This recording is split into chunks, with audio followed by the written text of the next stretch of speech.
Hello friends, welcome to study capsule. अगर आप हमारा वीडियो पहली बार देख रहे हैं तो हमारे चैनल को ज़रूर सब्सक्राइब कीजिए। अगर कोई वीडियो पसंद आए तो ज़रूर इसे शेयर कीजिए और लाइक भी कीजिए। आप हमें ज़रूर कमेंट कर सकते हैं या फिर हमें ईमेल भी कर सकते हो। हमारा ईमेल एड्रेस है studycapsule15@gmail.com और आप हमें फेसबुक पे भी फॉलो कर सकते हो। हमारा पेज है www.facebook.com/studycapsule। आपके कमेंट्स और कम्प्लीमेंट्स हमें हमारे लिए बहुत ही इम्पोर्टेंट है और हम इसी तरह से आपको एक से एक अच्छे वीडियोज़ लाते रहेंगे। इसलिए please be in touch and do subscribe. चलिए देखते हैं, आज का बहुत ही इम्पोर्टेंट टॉपिक है बेसल अकॉर्ड्स। कहा जाता है कि ये टॉपिक है बैंकिंग इंडस्ट्री के लिए एक बेस है। इसके बिना without the Basel accords the banking will be in vain. तो ये बेसल अकॉर्ड्स की एक सीरीज़ है, बेसल 1, 2 एंड 3। देखिए यहाँ पे हमने एक मैप दिया है स्विट्ज़रलैंड का। ये क्यों दिया है इसके बारे में हम आगे देखेंगे। शुरू करते हैं। सबसे पहले हम स्विट्ज़रलैंड के बारे में थोड़ा सा देखेंगे, क्योंकि ये स्विट्ज़रलैंड में जो बेसल सिटी है इसके ऊपर ये पूरा बेसल अकॉर्ड्स डिपेंड है। ठीक है, तो सबसे पहले बेसल का फ्लैग देखते हैं। एक रेड स्क्वायर है, इसमें क्रॉस है, ये इसका फ्लैग है। स्विट्ज़रलैंड की कैपिटल है बर्न। इसकी लार्जेस्ट सिटी है ज्यूरिक और इसकी करेंसी है स्विस फ्रैंक। और स्विट्ज़रलैंड के प्रेसिडेंट है जोहान स्नाइडर अमान। देखिए दोस्तों, यहाँ पे एक कैपिटल है, यहाँ पे लार्जेस्ट सिटी है और ये जो आपको बेसल सिटी दिख रही है ये बेसल अकॉर्ड्स का बेस है। चलिए आगे देखते हैं, what is Basel accords. The Basel Accords are these three sets of banking regulations, Basel 1, 2, and 3, set by the Basel Committee on Bank Supervision (BCBS), which provides recommendations on banking regulations in regards to capital risk, market risk, and operational risk. BCBS maintains its secretariat at the Bank for International Settlements (BIS) in Basel, Switzerland, and the committee normally meets there. Friends, एक बात ध्यान में रखिए, ये accords को basal accords क्यों कहते हैं? क्योंकि यहाँ पे जो BIS है, बैंक फॉर इंटरनेशनल सेटलमेंट्स, ये स्विट्ज़रलैंड के बेसल सिटी में है और ये बैंक में जनरली ये Basel committee on bank supervision की मीटिंग होती रहती है और इसके सेक्रेटरी भी ये BIS में होते हैं, इसीलिए इसको बेसल अकॉर्ड्स कहते हैं। और ये जो बेसल अकॉर्ड्स है ये एग्जैक्टली है क्या? तो बैंकिंग में कुछ रेगुलेशंस इम्पोर्टेंट हैं, कुछ रेगुलेशन स्टैंडर्ड्स की ज़रूरत है। तो ये जो रेगुलेशंस है ये लाए बेसल कमेटी ने। तो ये जो थ्री सेट्स है, 3 सेट बनाए बेसल कमेटी ने, वो सेट्स को कहते हैं बेसल अकॉर्ड्स। ये तीनों भी का अकॉर्ड्स है, ये तीनों भी बेसल 1, 2 एंड 3 है। ये कैपिटल रिस्क, मार्केट रिस्क और ऑपरेशनल रिस्क से जुड़े हुए हैं। तो चलिए देखते हैं आगे हमारे बेसल कमेटी के बारे में। Basal committee on banking supervision मतलब BCBS, इसका ओरिजिन हुआ आफ्टर वर्ल्ड वॉर 2, मतलब 1974 में।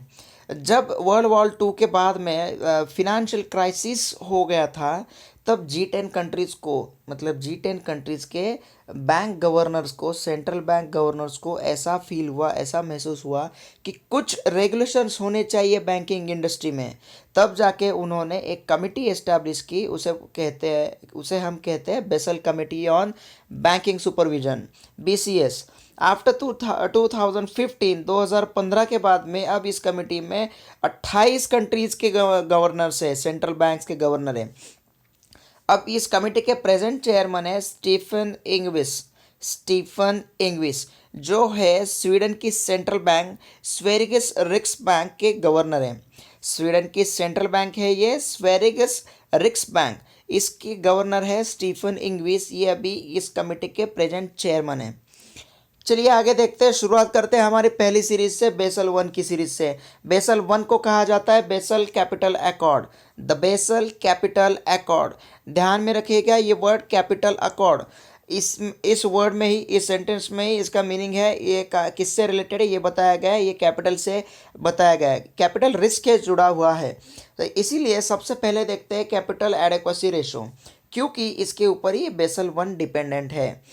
तो कैपिटल एडेक्वेसी रेशो क्या है? The capital adequacy ratio CAR is measure of banks capital. It is expressed as a percentage of banks risk weighted credit exposure. अभी government of India का मतलब India के लिए सी आर आरबीआई ने C R preferred किया है 9%, 9%। मतलब banking RBI के हिसाब से 9% इज अवर सी आर। ठीक है, चलो इसे मैं समझा लेता हूँ आपको कि मान लो सपोज बैंक का तो बैंक ने कोई एक बैंक है XYZ, इस बैंक ने टोटल लोन दिया है 100 रुपये का। ठीक है, और इसको बैंक को लगता है कि 100 रुपये में से 10 रुपये का लोन रिस्की है, एनपीए हो सकता है। मतलब ये रिस्क वेटेड क्रेडिट एक्सपोजर हो गया। तो इसका रेशो कैसा हो गया, 100/10 इज इक्वल टू 10। मतलब CAR हो गया 10। आपको अब समझा कि CAR हो गया 10%। तो इसका मतलब ये है कि ये 10 से नीचे, 9 से ऊपर नहीं जाना चाहिए। अगर ये मेंटेन नहीं रहता है तो बैंक का कैपिटल रिस्क में आ सकता है, इसका एनपीए बढ़ सकता है और बैंकिंग इंडस्ट्री रिस्क में आ सकती है। इसीलिए ये 9% मेंटेन रखना आरबीआई ने कंपलसरी कहा है। अब देखते हैं वर्ल्ड वाइड। 1980 में जब लैटिन अमेरिका में डेट क्राइसिस हुआ तो कैपिटल एडेक्वेसी वाज मेन फोकस। मतलब 1974 में कैपिटल पे फोकस था, बट 1980 में लैटिन अमेरिका में डेट क्राइसिस हुआ। मतलब जो भी अमेरिका में अमेरिकन बैंकों ने लोन दिए थे उसमें क्राइसिस हो गया था। मतलब ज़्यादा से ज़्यादा लोन्स एनपीए हो गए थे। इसीलिए कैपिटल ये कमिटी ने बेसल कमिटी को लगा कि कैपिटल एडेक्वेसी पे ध्यान देना चाहिए। तब जाके 1988 में बेसल कैपिटल अकॉर्ड एस्टेब्लिश हुआ, रिलीज़ हुआ बैंक्स के लिए। ये G10 कंट्रीज़ के गवर्नर्स ने एस्टेब्लिश किया। तो तब इस अकॉर्ड में कहा गया था कि minimum 8% to be maintain by the end of 1992। तब जो अभी मैंने पहले बताया कि CAR इंडिया के लिए 9% है, वैसे ही 1988 में बेसल अकॉर्ड के हिसाब से G10 कंट्रीज़ में 8% CAR मिनिमम मेंटेन रखना चाहिए बाय द एंड ऑफ 1992। और इसके बाद में 1996 में मार्केट रिस्क अमेंडमेंट हुआ। मतलब ये जो कैपिटल अकॉर्ड था इसमें कुछ चेंजेस हुए, कुछ इम्प्रूवमेंट हुई, कुछ अमेंडमेंट्स हुए। तो ये अमेंडमेंट को कहते हैं market risk amendment to capital accord. तो दोस्तों एक बात ध्यान में रखिए, बेसल 1 जो है ये कैपिटल रिस्क और मार्केट रिस्क से जुड़ा हुआ है। ठीक है, अब आगे देखते हैं बेसल 2 के बारे में। बेसल 2 को कहते हैं द न्यू कैपिटल फ्रेमवर्क। क्या कहते हैं, द न्यू कैपिटल फ्रेमवर्क। तो बेसल 1 में जो कैपिटल अकॉर्ड था इसमें कुछ इम्प्रूवमेंट आ गई, इसमें कुछ सुधारना आ गई और ये सुधारना बेसल 2 में लाई गई। तो इसे हम कहते हैं द न्यू कैपिटल फ्रेमवर्क। जून 2004 में रिवाइज कैपिटल फ्रेमवर्क ये घोषित किया गया, इसे हम बेसल 2 कहते हैं। तो ये बेसल 2 के 3 पिलर्स है। तो ये 3 पिलर्स कौन कौन से देखते हैं। फर्स्ट है minimum capital requirement which sought to develop and expand the standardise rule set out in 1988 के अकॉर्ड। जो हमने पहले 1988 में कैपिटल अकॉर्ड बताया था कि minimum 8% CAR to be maintain, ये इसमें मेंशन है, ये इसका फर्स्ट पिलर है। Then supervisory review of an institutions capital adequacy and internal assessment process. जो भी बैंक में कुछ असेसमेंट होती है, कुछ अप्रेजल्स होते हैं, लोन दिए जाते हैं, इसका असेसमेंट, इसका रिव्यू होना कंपलसरी है। ये जो रिव्यू है सुपरवाइजरी रिव्यू इसे कहते हैं। ये आता है क्या, ये सेकंड पिलर में आता है। तो थर्ड पिलर है effective use of disclosure as a lever to strengthen the market discipline and encourage sound banking practices. तो बैंकिंग इंडस्ट्री में कुछ रूल्स एंड रेगुलेशंस होने चाहिए, कुछ डिसिप्लिन होना चाहिए, साउंड बैंकिंग प्रैक्टिसेस होनी चाहिए। मतलब कोई भी बैंकिंग सर्विस का मिसयूज़ ना कर पाए, कोई भी बैंक एम्प्लॉय इसका मिसयूज़ ना कर सके, कोई भी मैल प्रैक्टिस नहीं हो सके, इसलिए कुछ डिस्क्लोजर्स लाए गए। इस डिस्क्लोजर्स का इफ़ेक्टिवली यूज़ हो रहा है कि नहीं, ये आता है थर्ड पिलर में। चलिए आगे देखते हैं बेसल 3 जो अपना लास्ट पिलर है, करंट सीरीज है बेसल 3। इसे कहते हैं international framework for liquidity risk measurement and standard and monitoring. तो ये जो थर्ड बेसल है ये लिक्विडिटी रिस्क से जुड़ा है। अब एक कंसेप्ट मैं आपको बताना चाहता हूँ दोस्तों कि लिक्विडिटी मतलब क्या है। लिक्विड लिक्विड मतलब क्या है? लिक्विड असेट हम कभी कभी कहते हैं। मान लो सपोज मैंने गोल्ड खरीद लिया, मान लो सपोज मैंने गोल्ड खरीद लिया है और मैं इसे बेचने जा रहा हूँ मार्केट में, तो इजीली बेचा जा सकता है, मतलब ये गोल्ड हो गया लिक्विड असेट। ओके। अगर मेरे पास कोई एक पीपीएफ है, तो अभी पीपीएफ तो 7 साल का या 8 साल का लॉक इन पीरियड होता है। अगर ये पीपीएफ 7 साल के लिए अगर मेरा इन्वेस्टमेंट लॉक इन रहेगा तो ये लिक्विड असेट नहीं होता है। मतलब जितने जल्द से जल्द मेरी इन्वेस्टमेंट मनी में कन्वर्ट होती है उसे हम मैक्सिमम लिक्विड असेट कहते हैं। ठीक है, अब आपको ये बात ध्यान में आई। तो ये जो बेसल 3 है लिक्विडिटी रिस्क से जुड़ा है। उसके उसके प्रिंसिपल्स है। पहला प्रिंसिपल है कैपिटल रिक्वायरमेंट।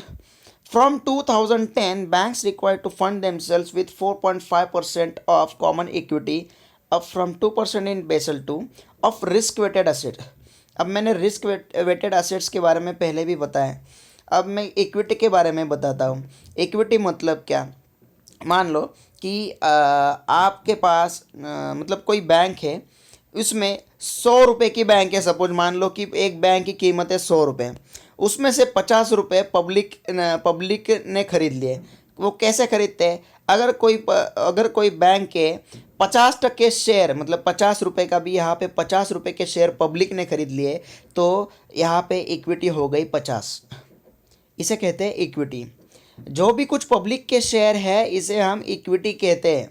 तो यहाँ पे कैपिटल रिक्वायरमेंट क्या बताई थी कि फ्रॉम 2010 4.5% ऑफ कॉमन इक्विटी, मतलब ये इक्विटी के 4.5% बैंक को खुद फंड करना है, खुद फंडिंग करना है, बैंक को खुद को अपने जेब से देने हैं। अब देखें, then banks have to hold a total of 7% CET1 capital from 2019 onwards।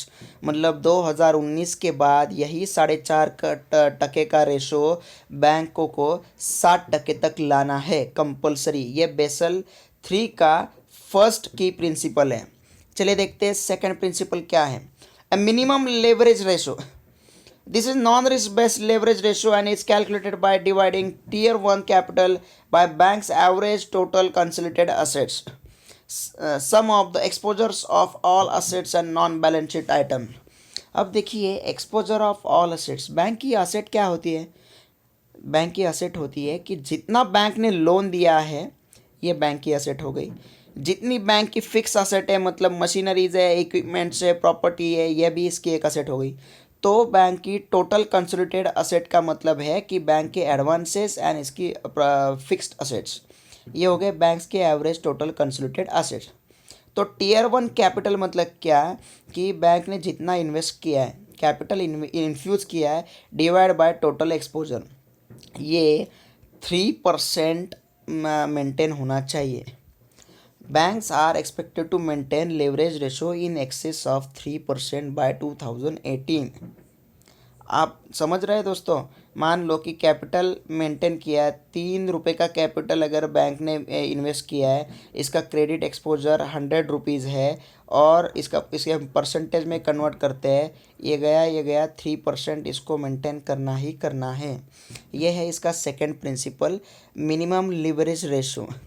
इसके बाद है इसका थर्ड प्रिंसिपल है जिसमें भी 2 रिक्वायर्ड लिक्विडिटी रेशोज़ है। पहला है liquidity coverage ratio. A bank to hold sufficient high quality liquid assets to cover its total net cash outflows over 30 days.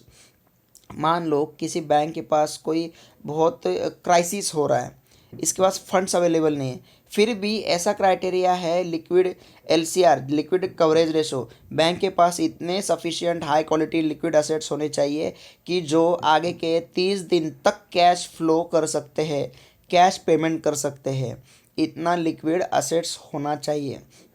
मतलब पैसे भी ना कोई अगर भर रहे हैं, डिपॉजिट नहीं कर रहे हैं पब्लिक बैंक में, तो भी बैंक के पास इतना पैसा होना चाहिए कि पब्लिक को बैंक 30 दिन तक पैसा सप्लाई करे। इसके बाद है net stable funding ratio. This funding ratio seeks to calculate proportion of long term assets which are funded by long term stable funding. मतलब बैंक के पास जैसा हम फिक्स डिपॉजिट करते हैं, रिकरिंग डिपॉजिट करते हैं या फिर कोई नॉर्मल सेविंग में डिपॉजिट करते हैं, तो बैंक के पास इतना लॉन्ग टर्म डिपॉजिट होना चाहिए जिसके बलबूते पर बैंक लॉन्ग टर्म असेट्स को भी ग्रांट कर सकती है। मतलब बैंक क्या करती है कि लोगों से डिपॉजिट लेती है और लोन देती है। बैंक के पास खुद का पैसा होता है लेकिन लोगों से जो पैसा मिलता है उसी से बैंक लोन देती है। तो बैंक के पास ऐसे लॉन्ग टर्म डिपॉजिट्स होने चाहिए जिसे बैंक लॉन्ग टर्म लोन भी दे सके। ये है सेकंड रिक्वायरमेंट। तो चलिए दोस्तों, ये हमने बेसल 3 के 3 प्रिंसिपल भी देख लिए। इतना ही है बेसल में, ज़्यादा कुछ नहीं है, but this is very important topic. अगर आपको कोई भी क्वेरी हो, कोई भी प्रॉब्लम हो, कोई भी कुछ भी डाउट हो, तो आप विदाउट एनी हेजिटेशन आप हमें मेल कर सकते हो। हमारा मेल एड्रेस है studycapsule15@gmail.com, और हमें फेसबुक पे भी आप कमेंट कर सकते हो, फॉलो कर सकते हो। और अगर आपने अभी तक हमारा चैनल सब्सक्राइब नहीं किया है तो प्लीज़ डू सब्सक्राइब, और कोई वीडियो अगर पसंद आए तो इसे लाइक भी कीजिए और शेयर भी कीजिए। Thank you very much.